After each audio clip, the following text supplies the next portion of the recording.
Good morning. Welcome to Market Monday for October 28, 2024. Despite a noisy election season, 2024 is still shaping up to be one of the strongest years for U.S. stocks in history.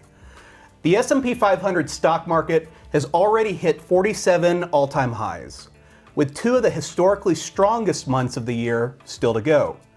And as you see, it doesn't often get much better than this. If that wasn't enough, the S&P 500's return of approximately 24% is 4 times higher than the average year at this point, and the best year since 1997, making 2024 the 13th best performance through the first 202 trading days in the past 97 years. So what gives? Is it a fluke? A fantasy? Not so fast. What do we say is the mother's milk of stock market returns? That's right, earnings. Stock market returns will always either catch up or down to earnings. It's only a matter of time. So when we see earnings growing like this, up another 8% over the past year, that bodes well for the stock market. But not only that, what's the other major factor to stock market returns? We've looked at this several times in the past. Multiples. Essentially the valuation given to those earnings Chad was just talking about. When multiples are expanding, the valuation is going up as investors are willing to pay more for those earnings. We can see here at the peak of the dot-com bubble, the peak valuation was 29.3 as measured by the price to earnings ratio. At the pit of the global financial crisis, investors were absolutely terrified of the stock market and were only willing to pay $8 per share of earnings. And now, perhaps fueled by the recent AI enthusiasm, the market is getting quite expensive again, the most expensive by this metric since the dot-com bubble. And in fact, this scenario when both earnings and valuations are trending up together is really quite rare. Going back 10 years, there was a brief time in the 2016 to 2017 period where both were trending up together. Earnings in orange and multiple that Matt was just talking about in purple. And you can see what the market did during that time. But then we have these periods, these dueling dragons, so to speak, that clearly are still able to produce solid stock market returns, but for now at least, both are contributing to the stellar 2024 in U.S. stocks. U.S. stocks.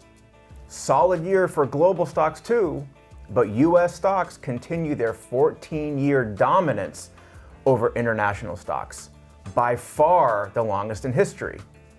True, many themes and markets tend to revert to the mean, meaning trends reverse, bubbles pop, etc. And sure, it's possible, even likely, this one will too, when international stocks outperform someday. But just because a trend exists and persists isn't reason enough that it must end. But that hasn't stopped the calls for an end to the good times in U.S. stock markets.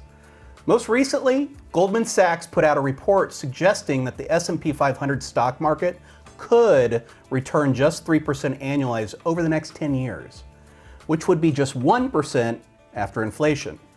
To be fair, this is their baseline assumption and offers a range of outcomes, but that would be a rough decade for stock market investors, especially as we've become accustomed to healthy double-digit and often 20% annual returns. The usual caveats exist that no one, including Goldman Sachs, or you, or me, can predict in the future. Even so, let's dig into it. Looking at rolling 10-year returns for the S&P 500 stock market going back to 1926, so just about 100 years, roughly 9% of all rolling 10-year annual returns have been 3% or less. This includes the Great Depression, which one could argue isn't the same stock market we know today. Even so, those below average returns occurred during some of the worst economic times, the Great Depression, 1970s stagflation, and the global financial crisis. So it seems there would have to be a pretty nasty financial crisis for Goldman's 3% hypothesis to come true. And while it's not entirely out of the realm of possibilities, there is typically a reason for bad times like that.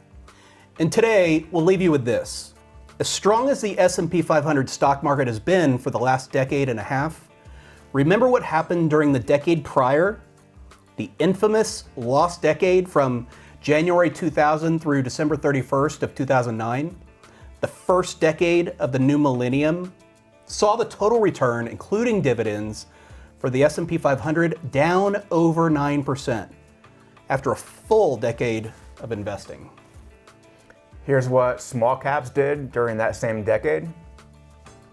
Here's international stocks, emerging markets.